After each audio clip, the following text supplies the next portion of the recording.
All right, now we're going to move on to Eric Thornton, who was also caught in Fort Myers, Florida. And Eric, fortunately, if you want to look at it that way, or unfortunately, if you wish to look at it that way, is no longer on our plane of existence. He is now on a lower plane of sentience, we can say. He was killed a little over a year ago down in Florida. Funnily enough, the same car he drove up in is the same car that he was later killed in. If you don't know, he was killed in a car accident. But luckily, Thornton is one of the people that we know a solid amount of after their time on TCAP. He went on to be he had a rather large online presence, we'll say. But I would like to say thank you to Printo316 for uploading this. And I would also like to say thank you to Joey's TCAP. Obviously, I've thanked him before. He's done great help for the community. But he screen recorded, I guess, every single one of Eric Thornton's TikToks. They're kind of unhinged ramblings, but if you wish to go see them, you can do so on Joey's TCAP channel. Which you should. If you're watching my stuff, you probably already know who Joey is. I mean, it's damn near impossible not to. But let's hop into it now, shall we? He's pulling in the driveway. Go out and throw a little wave at him. This is 27-year-old Eric Thornton, screen name Balin79. He drove 4 hours thinking he was going to meet a girl who told him online she was 14. At one point during the chat, he gets on his webcam and masturbates and types, "Did you see it?" The decoy says, "Not really, too dark," and he types back, "Shoot," and then brags about what he had just done. Yo, Liz. Now... Shoot? That's your statement there is not, well, next time just, shucks. He's a very... Thornton, I think, has a disability of some sort. The way he talks, the way he writes, the way he is, I do think he has disability. But walking up to a house and going, "Yo, Liz," my guy. Also, the door's wide open. I don't know if it was wide open with Michael Willez. I literally just recorded Willez, and then I immediately went back to YouTube and started doing Eric Thornton. The door's fucking propped open, dude. What do you... That's not a giveaway? Oh, he's in our house. Hey, come on in. All right. I made some chocolate chip cookies and I left them on the table. Just take a seat. I'll be right there. That's fine. No problem. Dude got right to the Yeah, cookies. cool. You like them? I made them all by myself. I can't wait to see you. I know. The mic picked him up, smacking his lips a little bit. I hate hearing people chew. It agitates me to no end. Even in real life, I get mad about it. But just, I know. Like, why was that so limp? I don't even mean that in like a funny haha limp way. Like, just the way he said it was like he was kind of like forced to say something, but he didn't want to say anything. It was quite a poor choice of diction. I made them all by myself. I can't wait to see you. I know. Online, he said he'd bring alcohol and condoms, so the actress asks him about it. What kind of alcohol did you bring? I brought Absolute Citron. I brought Mandarin Orange. I brought a shot of Jägermeister. I got Bush. Wow. And Yeah. I don't know. I could get some more if I need to. I could get some more if I need to. What exactly? Who do you think, is here? It's meant to be a 14-year-old, I believe it was. Meant to be a 14-year-old. And you brought like 4 fucking things. One, a case of Bush. I don't know if it was a 6 or a 12 pack or what. But Absolute Citron and a couple of other things. Every time I've gone out, like, hung out at my buddy's place and, like, we're getting wasted, we need less than that. Like, who do you think is... What do you think the child's alcohol tolerance is, dude? Jesus, I could go get more. You might need to go to the ER, man. Get your stomach pumped. Did you bring condoms? Mm-hmm. Food. Well, with all that, it sounds like you've got a pretty big night planned, huh? Yep. 2 different kinds of vodka. Brought some beer. And what else? That's it. That's it. Condoms. Oh, sorry. The shot of Jägermeister. So like he bought like a shooter of Jaeger. Why? Why even mention that? Like that just gets thrown in the oh, I might have something else category. But wow, why are you still eating the cookie, dude? Also, okay, for a second, I guess he has earbuds through his shirt, which is, you know, a style that is slowly going away. I remember doing that, like riding my bike, and I felt quite cool. I thought it was a mic for a second. I thought they mic'd them up. So what was your plan here tonight? My plan? Just to hang out. To hang out. And you... Sorry, I'm pausing again. Again, that's the whole point of me doing this. But just to hang out. So the decoy asked if you brought condoms. And I don't know why they would ask that if you're just going to hang out. But also, just hang out with a small liquor store assortment of booze. With the ability to go get more, you just said. So, what type of hanging out do you think goes on with children? One thing that always kind of gets me on this show is when Chris comes out, or just when it's revealed that it's not actually a child, none of these guys like panic. Like Eric's just sitting there still chewing his cookie, like just chilling. And like none of these guys are like, oh man, shit. They're just, no man, I'm just here, dude. Is it normalized to them? Like, is the action they're doing they think normal? Or do they just not care about the consequences? Thought it was okay as a 27-year-old to come here and meet a 14-year-old with alcohol and condoms? No, not at all. Then why did you do it? Because I just thought it was like a good idea. A good idea? That sentence, I don't even think Eric knew what he just said. But Chris was like, do you think it was a good idea to show up to a house with alcohol where like a 13, 14-year-old was? And Eric's like, no. Then why do you do it? Because it was a good... What? I need to run this through again. To hang out. And you thought it was okay as a 27-year-old to come here and meet a 14-year-old with alcohol and condoms? No, not at all. Then why did you do it? Because I just thought it was like a good idea. A good idea? A good idea?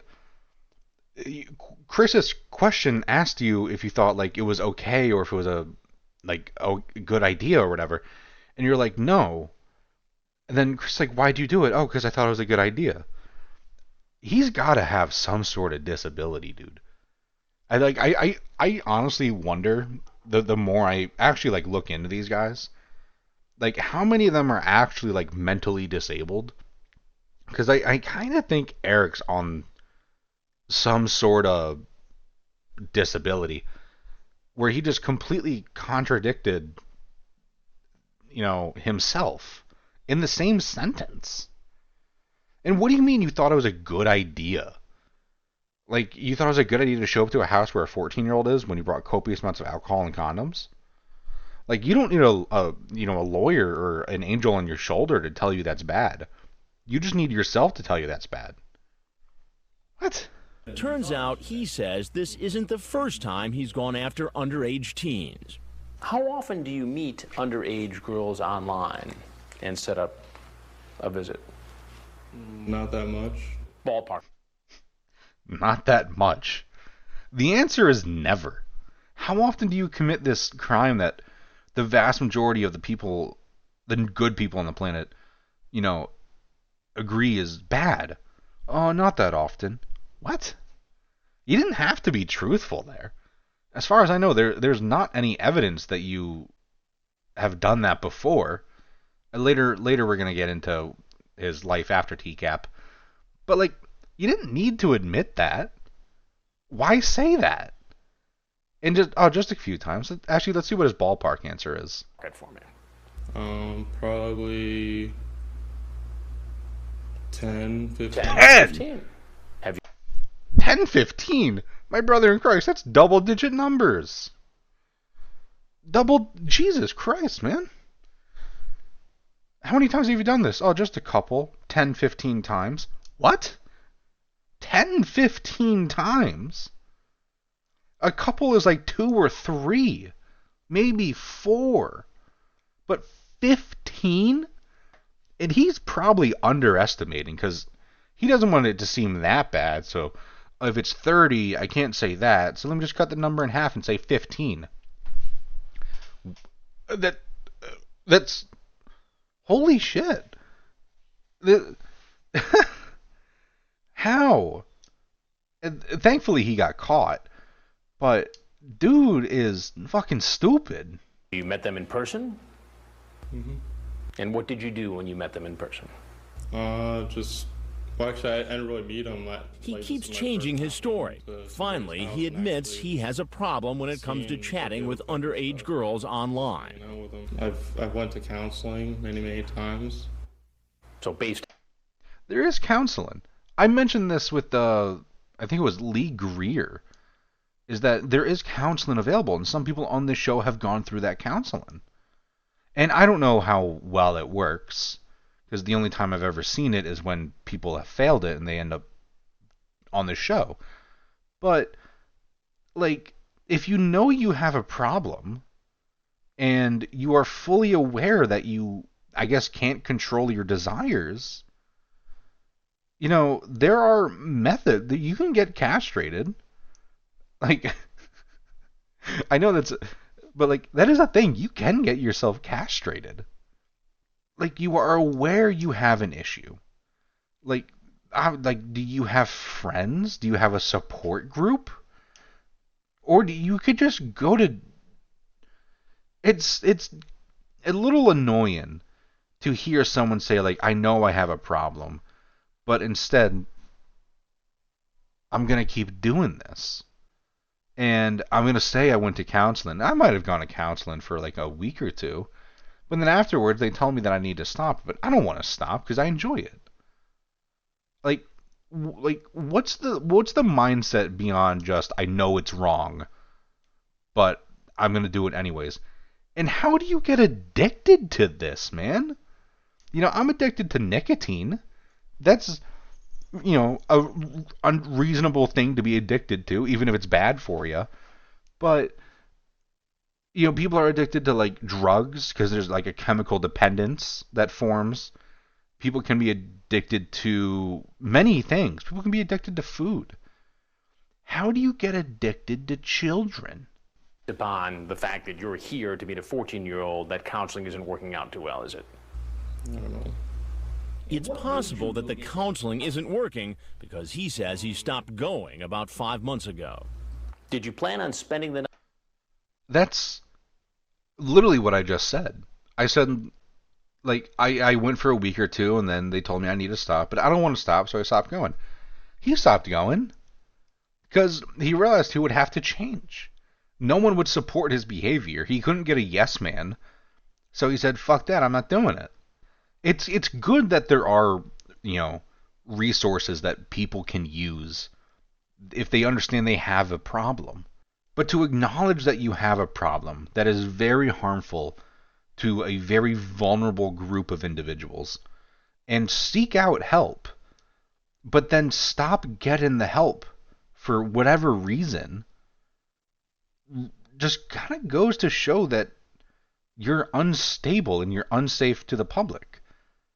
And I doubt it was like a court-ordered thing where he needed to go to counseling. It could have just been him doing it, or his, you know, maybe like his family wanted him to do it. But then to just stop going boggles me. Night? Yes, I wanted to spend the night, but I didn't want to do anything too graphic until I actually met that person. Well, what do you think should happen? I didn't want to do anything too graphic till I met the person. Let's break down that sentence a little bit. The most graphic thing he could have done without meeting the individual is send a dick pic. That's probably the most graphic thing. He already sent the dick pic though. He sent a video of him jorking it, and he's gonna say, I wouldn't want to do anything too bad. My guy, you already did. And also, it's like physically impossible to do something with this individual without meeting them. So that sentence is kind of like a nothing sentence, where it's like, oh, I wasn't gonna have sex till I meet them. Well, in order to have sex, you have to meet them. You have to be within several inches of each other.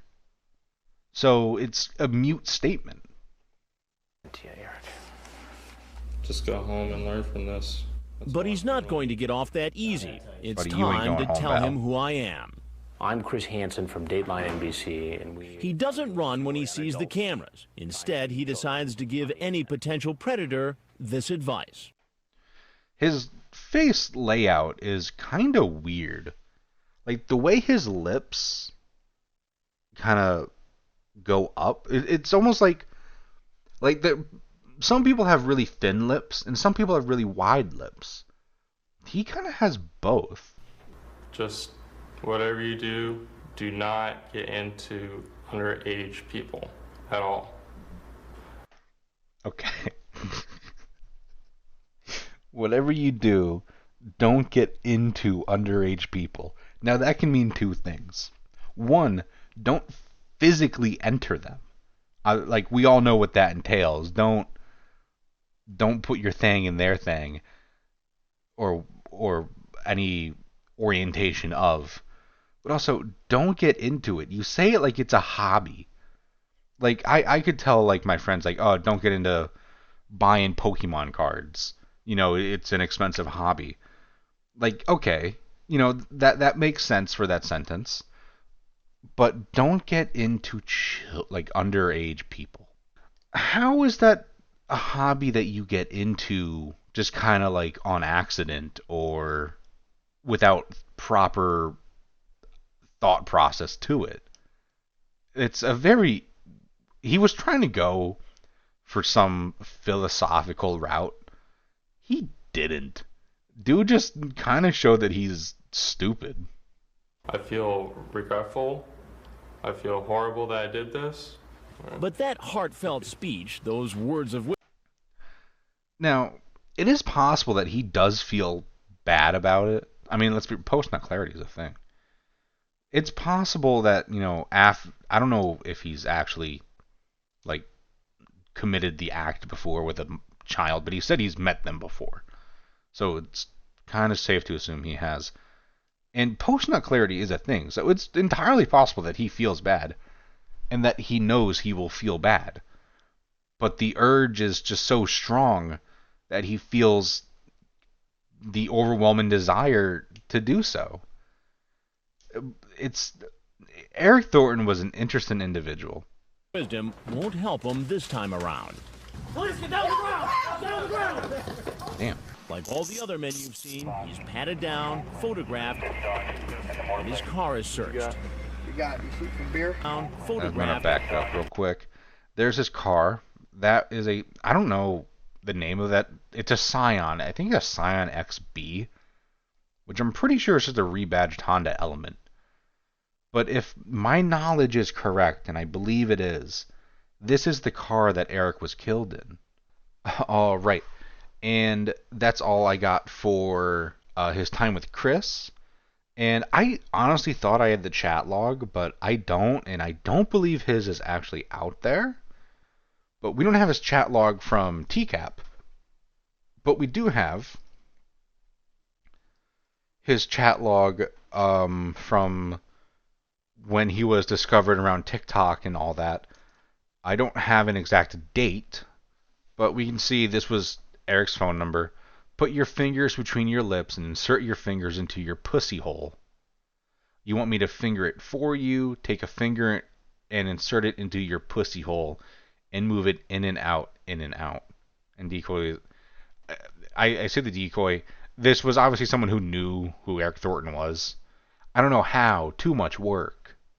It's kind of funny. But Here is another conversation. Come back to the group chat. We miss you. I know age really matters, but I can't show my genitalia anymore. I can hang and chill, but I can't enact in sexual connotations. That might be the biggest word he's ever used.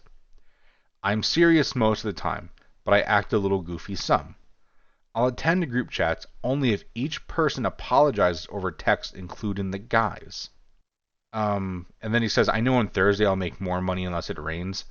Eric ran a lawn care business down in Florida. I don't know how big the company was. I don't know if he had employees or anything, but he did have a job. Drama queen by blocking us and unfriending me, Eric. I'm not fucking Chris Hansen. And I'm 15. Why would I care about your past and what you do with other kids? That's not my business, Poppy. Alright. I miss you, Daddy. Gooby missed you. We all do. Now unblock me, Daddy. I'm unblocking everyone. Please don't do that stuff again. I felt like I was in chains and tied to the group with no way out. Plus, that happened 19 years ago.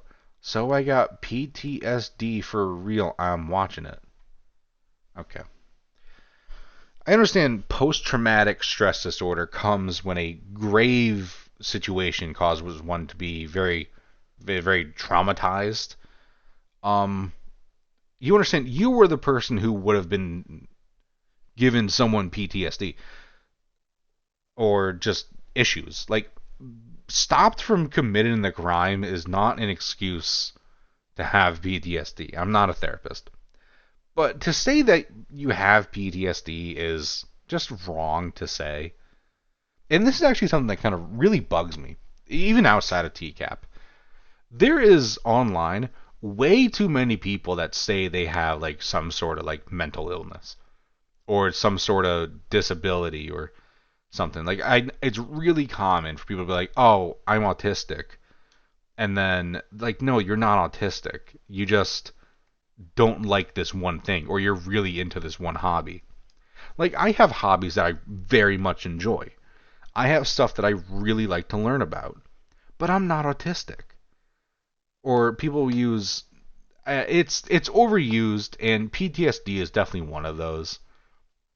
ADHD, like, oh, I got ADHD because I need my pencils lined up. Like, that's not ADHD. That's just wanting your pencils lined up. ADHD is when it is like debilitating.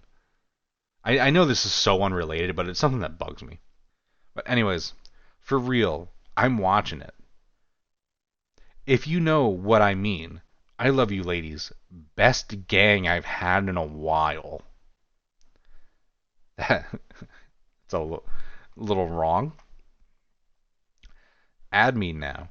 We live so close to each other. We should meet up. I'm just trying to make friends. Oh my god. He clearly hasn't learned.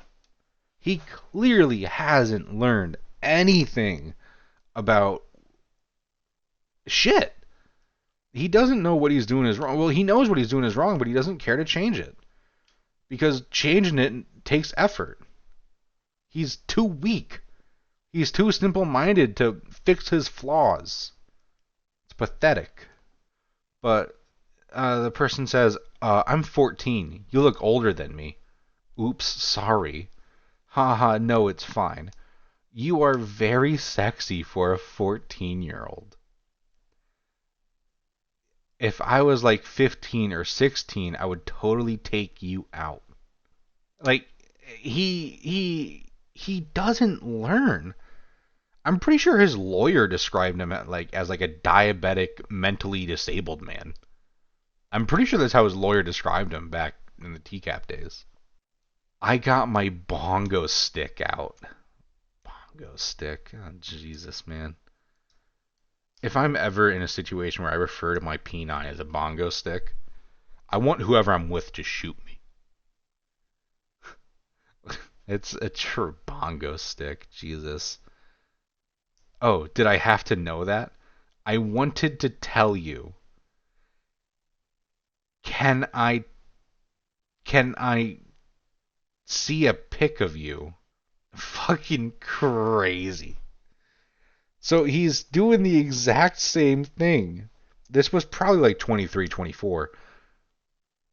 And he's doing the same shit. He didn't learn. Oh my god, dude. But someone ended up finding an About Me page about him. It says he's from West Palm Beach. Your design meets profit. Business hours Monday to Friday, 9 to 5, Saturday 10 to 3. This description of work: mulch and weed pull and hedge trimming, plant installation. Price based on materials and installation. Checks, cash, money orders, no card. No cards accepted. Ooh, interesting. But he does landscaping and gardening, which I imagine was quite a decent business in Florida. But this is all the page has on him.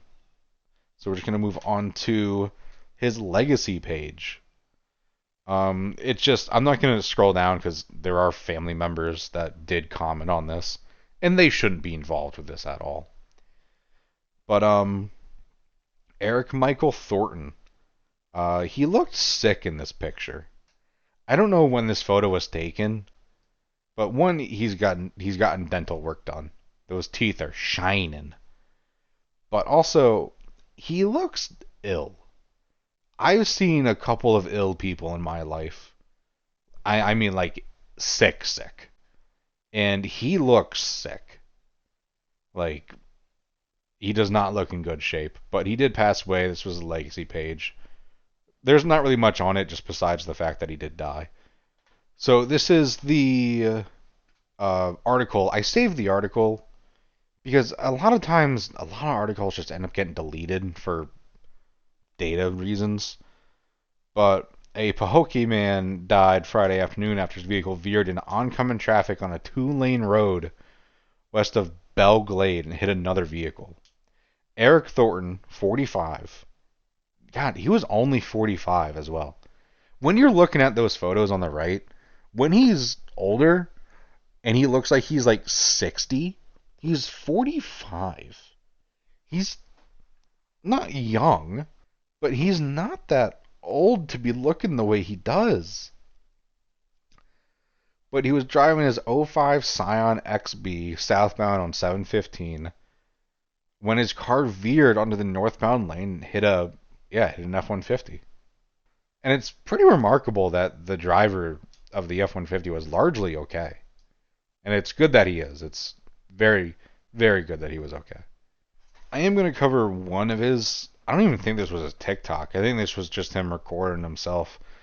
But just so we can hear his voice, how it ended up being.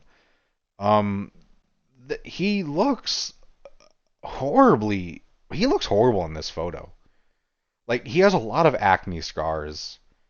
He just looks horrible. Get it on. Right now, in the west, in the east, in the north, and the south. Get it on. Ugh.